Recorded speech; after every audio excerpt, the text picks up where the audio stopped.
meeting to order and have the pledge of allegiance to the flag.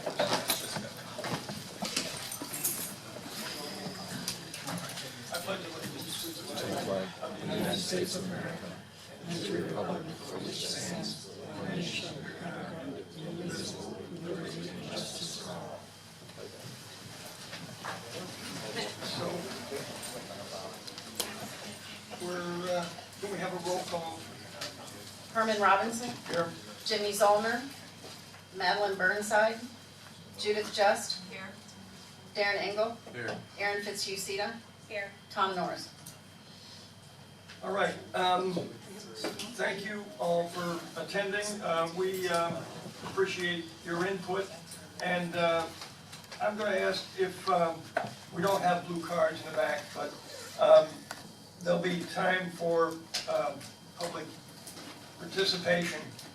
If you'd like to speak now, you have a choice of either speaking before we talk amongst our staff with the board and staff, or you can wait until you listen to what we have to say, and then you're welcome to have comments.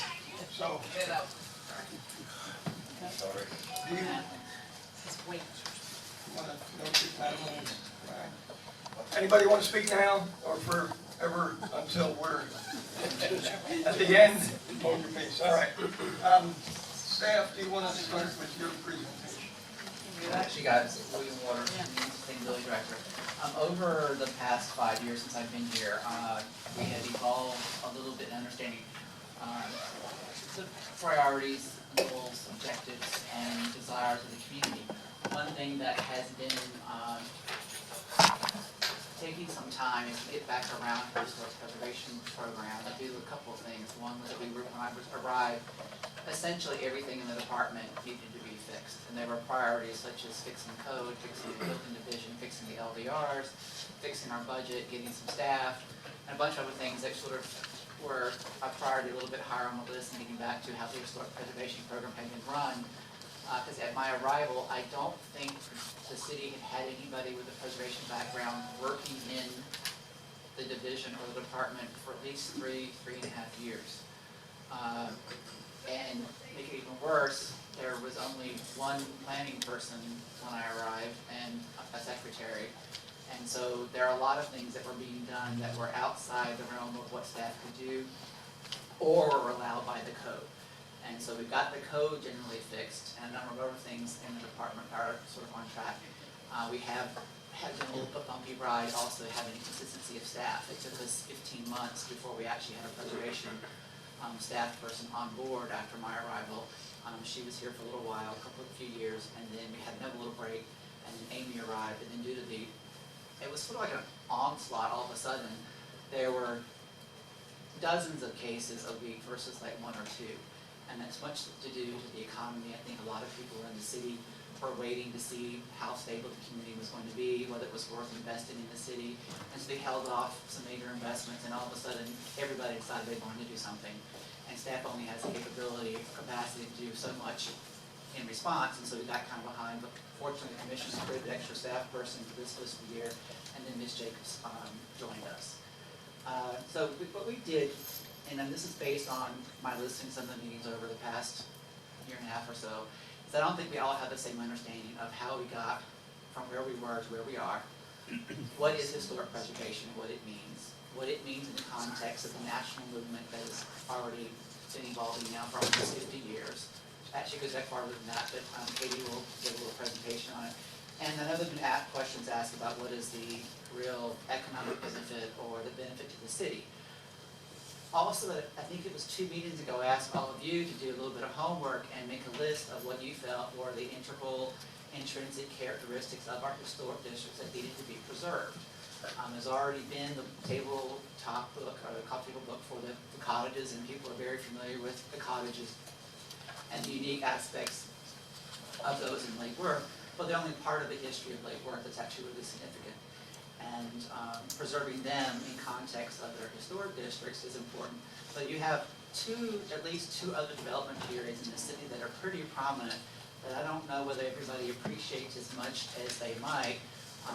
Because Lake Worth has had sort of a bumpy ride, a lot of people I feel would like to leave some of the past in the past. And you had two pretty big heydays, and hopefully you'll have a new one soon. But there was quite a bit of investment in the city that shows a significant change in the patterns of the types of construction, where they were built. And those buildings are actually in our historic districts, and many of them are not in the contributing category, but they do contribute to the overall history and understanding of how Lake Worth came to be as to what it is. So we're going to try to bring you all up to speed, so we'll have an equal playing field on what's happened where and why. And then I'll go in a little bit of the history of how we ended up with certain typologies that we have now, because there are certain things that are unique to South Florida that you wouldn't find in North Florida, say, or any area north of Orlando, that precipitated and led to some of the development that we have that's different than other places in Florida or also the country. So I'm going to turn it over to Katie. She's going to give a little history of what is historic preservation. I may interrupt her from time to time because I got my preservation degree before she was born, I think, which says a lot about how old I am. But anyway, so Katie is our new associate planner, and she'll give herself a little bit of background for those of you who don't know her, and then she'll go into a little presentation on the ins and outs of what is historic preservation.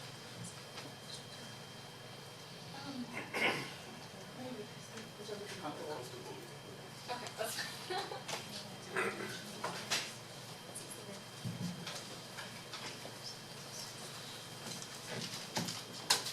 Hi, very briefly, I'm Katie Jacob, the new Associate Preservation Planner with the City of Lake Worth. I started in February. A quick history, I was born and raised in South Florida. I did my undergrad at Emory University in art history. I did my master's degree in historic preservation at the University of Florida.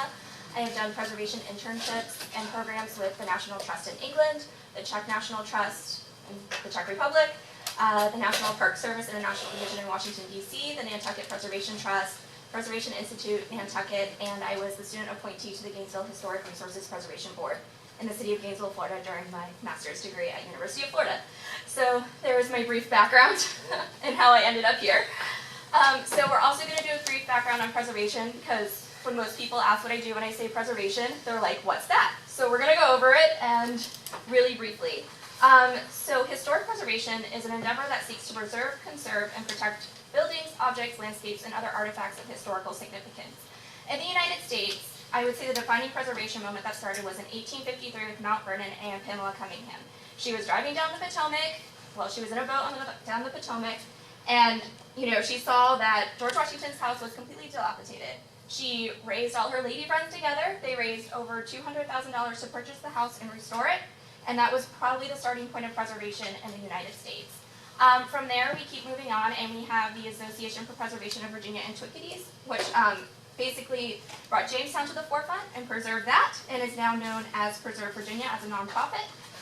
The Society for Preservation of New England Antiquities was founded by William Sumner Appleton in 1910, who is considered to be the first official historic preservationist, because he took a scientific view of how preservation was done. And it also was the first organization to create a revolving fund for historic homes. And in 1931, Charleston actually adopted the first preservation zoning ordinance, which basically was the start of every single preservation ordinance you see today in all sorts of certified local governments throughout South Florida and throughout the nation.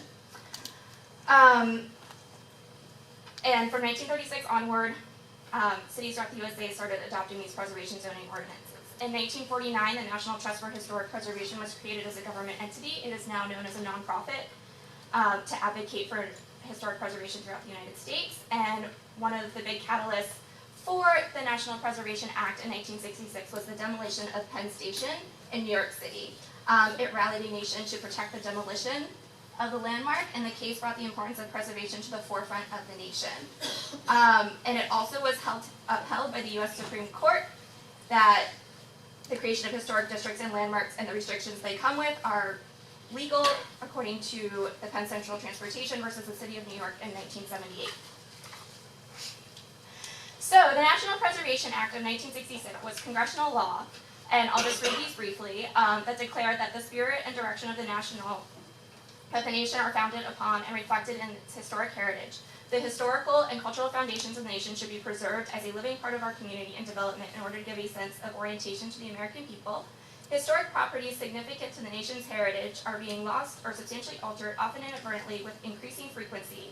The preservation of this irreplaceable heritage is in the public interest, so that it is a vital legacy of cultural, educational, aesthetic, inspirational, economic, and energy benefits that will be maintained and enriched for future generations of Americans. Whereas, in the face of ever-increasing extensions of urban centers, highways, and residential, commercial, and industrial developments, the present governmental and non-governmental historic preservation programs and activities are inadequate to ensure future generations a genuine opportunity to appreciate and enjoy the rich heritage of our nation.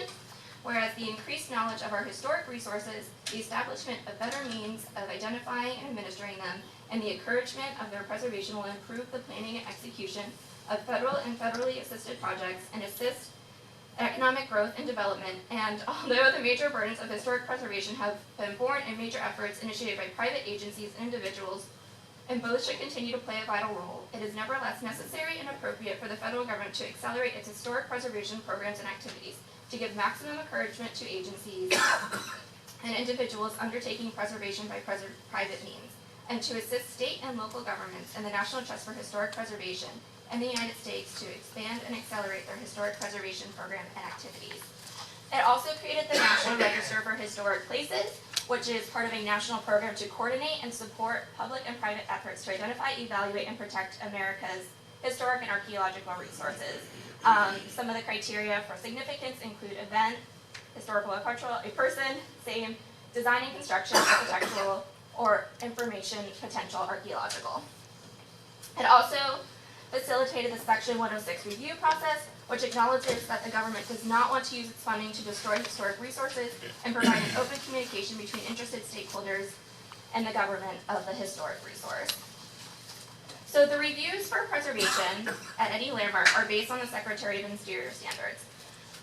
There are 10 standards, and I can go through them very quickly, and they're up here for you guys to read too. So basically, standard 1, the property shall be used for its historic purpose or be placed in a use that requires minimal change to the defining characteristics of the building and its site and environment. The historic character of the property shall be retained and preserved. Each property shall be recognized as a physical record of its time, place, and use. Most properties change over time. Those changes that have acquired historic significance in their own right shall be retained and preserved. Distinctive features, finishes, and construction techniques or examples of craftsmanship that characterize a historic property shall be preserved. Deteriorated historic features shall be repaired rather than replaced. If they do have to be replaced, they shall match the old design, color, texture, and other visual qualities where possible, and where possible, materials. Chemical or physical treatment such as sandblasting that can cause damage to historic materials should not be used.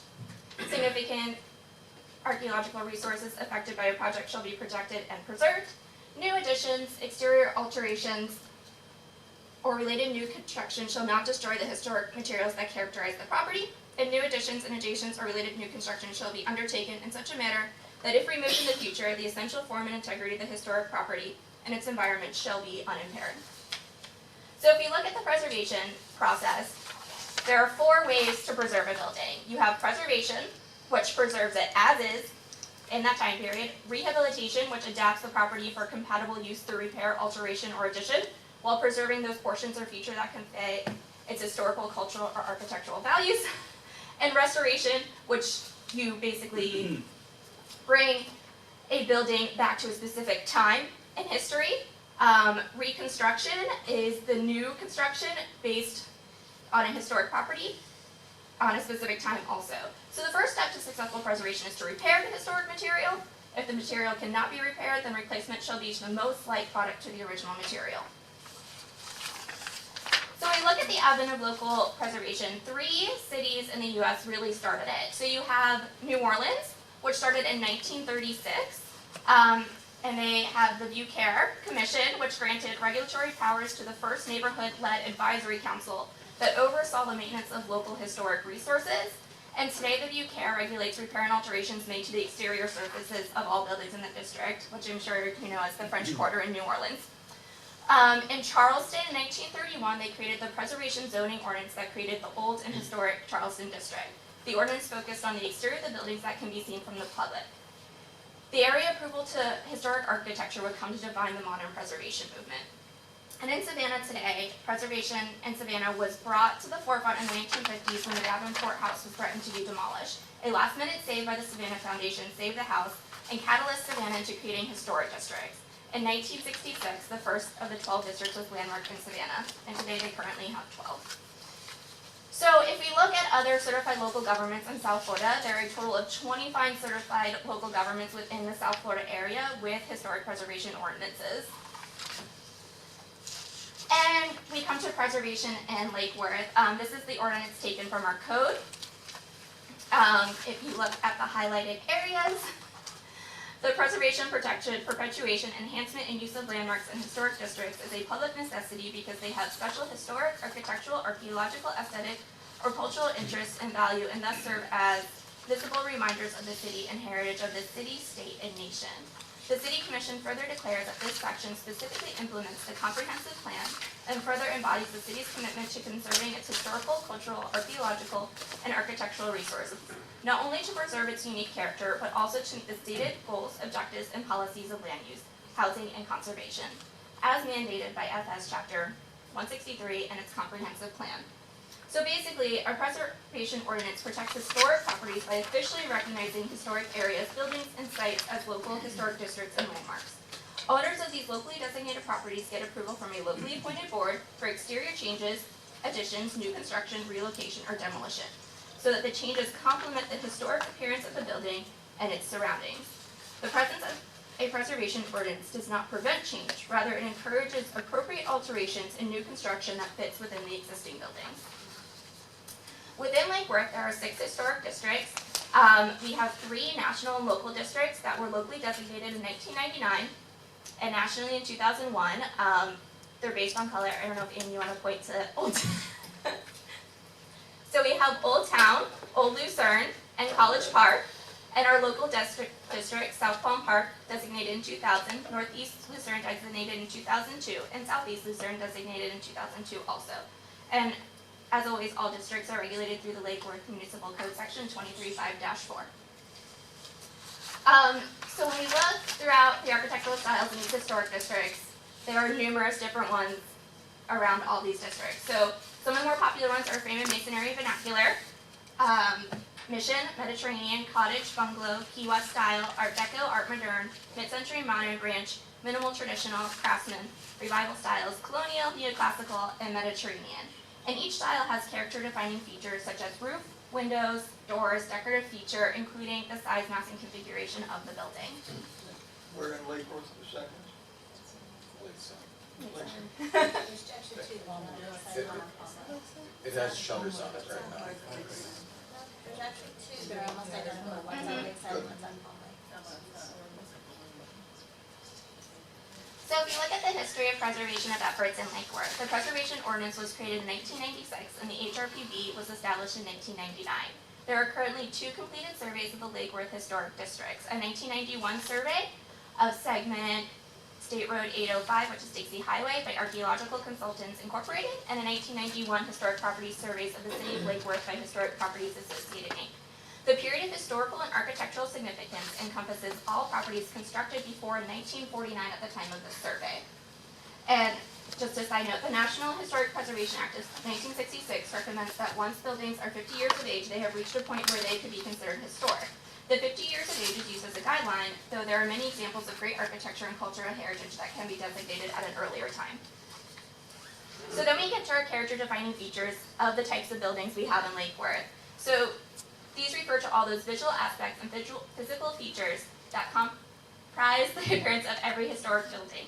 Character-defining elements include overall shape of the building, its materials, craftsmanship, decorative details, interior spaces, and features, as well as the various aspects of its site environment. And we look at this building here to determine what the character-defining features are. Oh, I guess I can answer. So we have that it's a cottage style. You have, the wood double-hung windows, the brackets, and the roof material, the trim, the siding, the door, and the chimney on the side. And also, I would actually consider maybe the foundation and how it's decorated, because it's set up upstairs, yeah.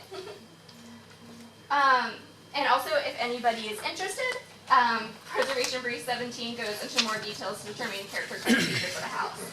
Alright, so when you want to do exterior alterations on the house, you have to come and do the Certificate of Appropriateness.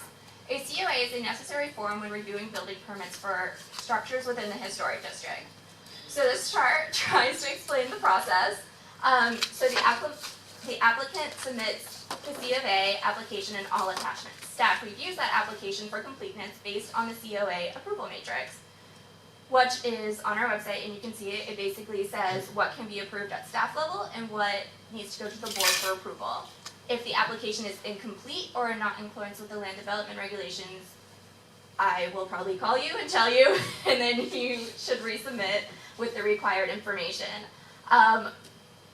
If the case has to go to if it's in compliance with everything and the application is complete, the application can be approved administratively and the C of A is granted and it's sent to building review. If it has to go to the board, the HRPB reviews the application in a monthly meeting that takes place on the second Wednesday of every month. The three options that can go from there is the denial of the application as submitted, a continuance or additional information is acquired for the case. There's an approval or approval with conditions. When there's an approval or approval with conditions, staff reviews the resubmittal drawings if there are conditions, notes omissions, and recommends revisions. Then the applicant submits the required materials for permitting, and staff reviews, approves, and stamps revised drawings, and the C of A is granted. If there's the denial of the application, they can resubmit a new application or appeal to the city commission. If it's continuance, we'll see you again next month. So some of the next steps that we're looking forward to in the future of Lake Worth is looking at determining the character of Lake Worth's historic buildings, what is important to Lake Worth, what makes Lake Worth Lake Worth. Hopefully creating a new set of design guidelines, and we recently granted a survey from the Division of Historical Resources to conduct an updated survey in our district areas. And future workshop meetings include workshops on a personal level with all the neighborhood associations that are involved with the historic districts. And we're trying to schedule those in June. I've heard back from a couple of neighborhood associations. We're doing it a little bit in tandem. There are crossovers between some associations that are within one historic district. We've combined, and knowing that there are a lot of different issues in each historic district, and probably a lot of dialogue needs to take place between the residents and property owners and staff and possibly the preservation board, we've grouped it into 4 different meetings. The meetings will be advertised. Anybody from the public is welcome to come. I will have to work with the neighborhood association to figure out where those meetings will take place, but they'll be advertised under the sunshine law, so all of you can come on the preservation board.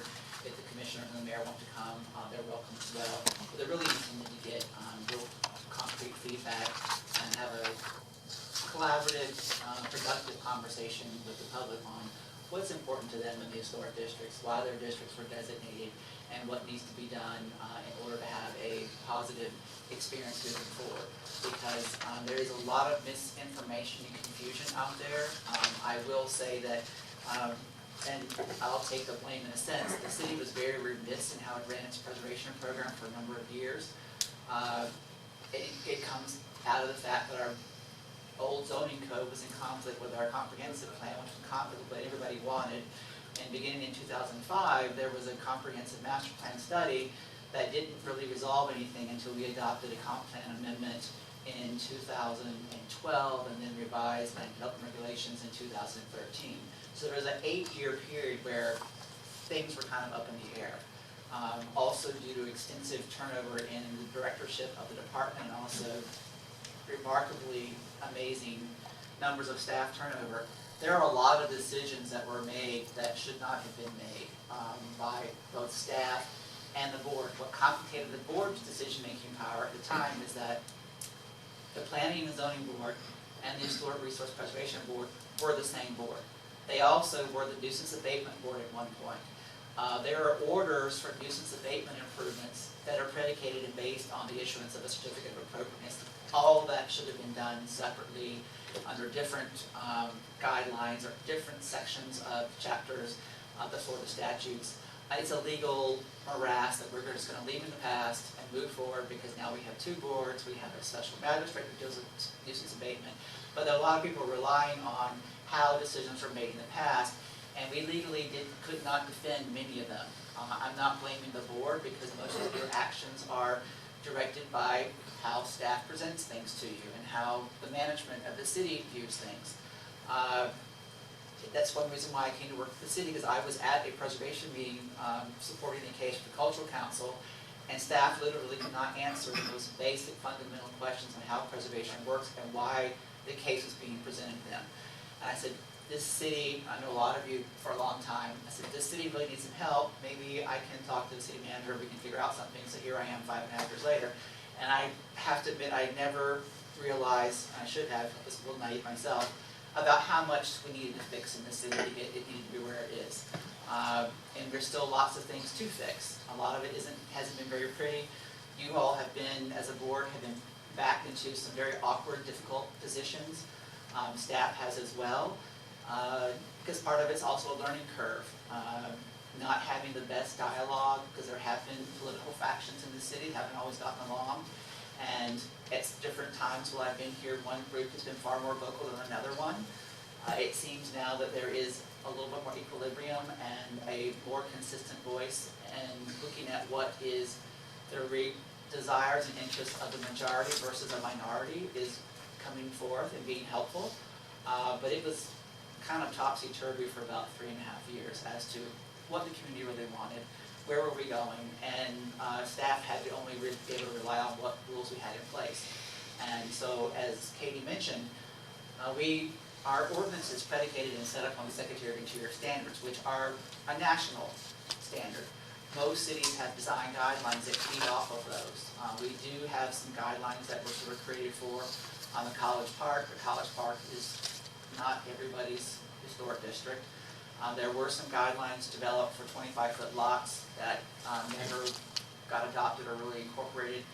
That's one thing that staff has requested, I think this is the 3rd year, 4th year, is monies from the state to help us get a design guideline set that is a collaborative development process. I'm very familiar with developing the guidelines. I co-wrote the first ones for West Palm Beach, which are now on their 4th iteration. They don't stay stagnant in time. New materials come about. Issues such as Hurricane Andrew and impact windows happened right when 6 months after I began work in West Palm, and at that time there were not any impact windows to be had. So those kinds of things came up after I left, but it has to be a living, breathing process, just like the land development regulations. So here we are with an ordinance that requires far too many things to come before the board. The board has made some decisions that are a little schizophrenic, for lack of a better way to put it, based on what the history of the property is. The guidelines that staff uses to make a decision are the same ones that the board has, but also the board can look at other extenuating circumstances. But some of the circumstances that we're taking into account are not referenced in our ordinance.